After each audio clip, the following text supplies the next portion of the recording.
plan cost management. Now we are in a cost management. We have passed through the key concepts, tailoring, adaptive environment, and considerations. This is the first and foremost process as we have in all other knowledge areas.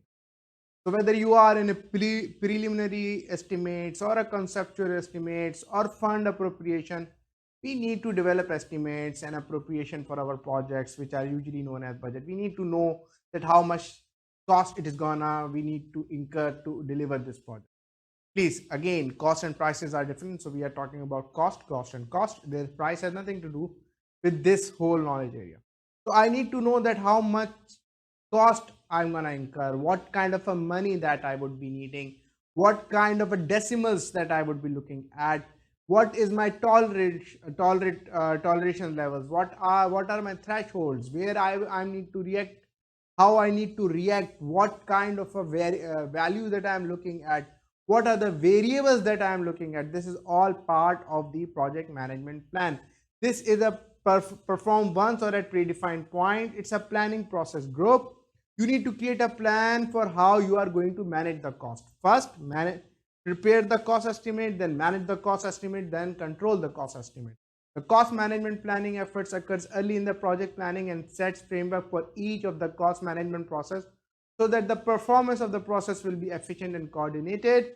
And obviously, cost will also have risk factor, cost will also have resource factor, cost will also have schedule factors, cost will also have quality factor. So this establishment of the how you are going to manage, how you are going to plan the cost is very, very important and should be done as early as possible in the project in the project life cycle. All planning processes will take the guidance from the organization process assets. This is normal. Whenever you are doing a planning for yourself, for your team, making the project independent of personal biases, the OPAs and EEFs is going to affect us. We need to take the templates from there. We need to take the variances from there. We need to understand the risk appetite from there. We need to understand the threshold values from there. We need to know the kind of a reports that they require. We need to understand the KPIs that the company is looking for. This is all part of the OPAs. And obviously, when you are doing a cost, the EEFs, the organization. What is EF? EF is also internal EF, which is beyond your project but within an organization. And these are constraints. Then EFs are also beyond external EF, which is beyond your organization. But obviously, and that is why they are beyond your project. So OPAs are going to help us. OPAs are supposed to make the process fast. OPAs are supposed to make us more efficient, whereas EES is going to constrain us. EES is going to standardize things in a different way than OPS. As it is said, it can be performed once or you might need to do it again and again. So once you have planned, you need to identify how you're going to move forward. Planning is for your team. Planning is for the making the process independent of the personal biases. Planning is to make sure that everybody, because think of a big project. It is not a project which is going to finish in one day.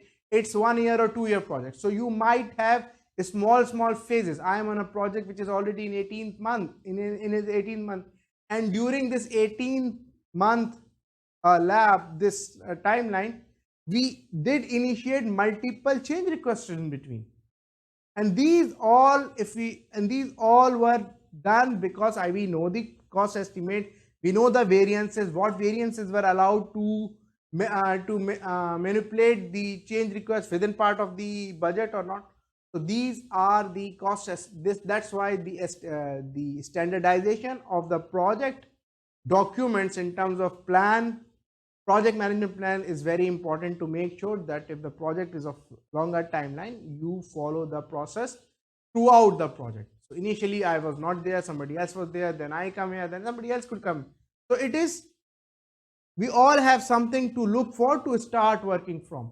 That is the planning documents. This is where I conclude my discussion on the plan cost management. We'll meet you in the next session. Thank you very much.